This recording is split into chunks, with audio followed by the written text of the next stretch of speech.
RSS, BJP உள்ளிட்ட சங்பரிவார்களின் அரசியலை நாம் எதிர்த்து பேசுவதற்கு, விமர்சிப்பதற்கு என்ன காரணம் என்பதை எடுத்துரைக்கிறேன். அவ்வளவுதான்.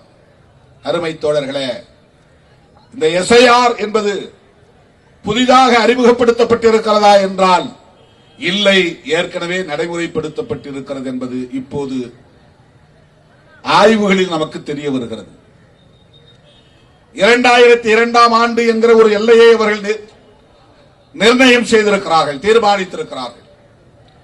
2002ஆம் ஆண்டு வாட்டர் லிஸ்ட், வாக்காளர் பட்டியலில் உன் பெயர் இடம்பெற்றிருக்கிறதா, பாகம் எண் என்ன, வரிசை எண் என்ன, உன் பெயரும் தந்தை பெயரும் என்ன, இவையெல்லாம் நீ சரியாக அதிலிருந்து எடுத்து கை, நீ குடிமகன் தானா என்பதற்குரிய ஆவணத்தை காட்ட தேவையில்லை என்கிறது. இதற்கு முன்பு இப்படி நடைமுறைக்கு வந்ததா என்றால் இல்லை, ஏற்கனவே SIR நடந்திருக்கிறது. ஆனால் இந்த ஃபார்ம், இந்த விண்ணப்ப படிவம் இப்படி BLO என்கிற அதிகாரிகளை கொண்டு வீடு வீடாக சென்று ஒவ்வொருவருக்கும் வழங்க பெற்று அதை பூர்த்தி செய்து அவர்களே அதை பதிவேற்றம் செய்து வாக்காளர் பட்டியலில் உங்கள் பெயரை பதிவேற்றம் செய்து விட்டோம் என்று உறுதிப்படுத்துகிற நிலை கடந்த காலங்களில் இருந்ததா என்றால் இல்லை.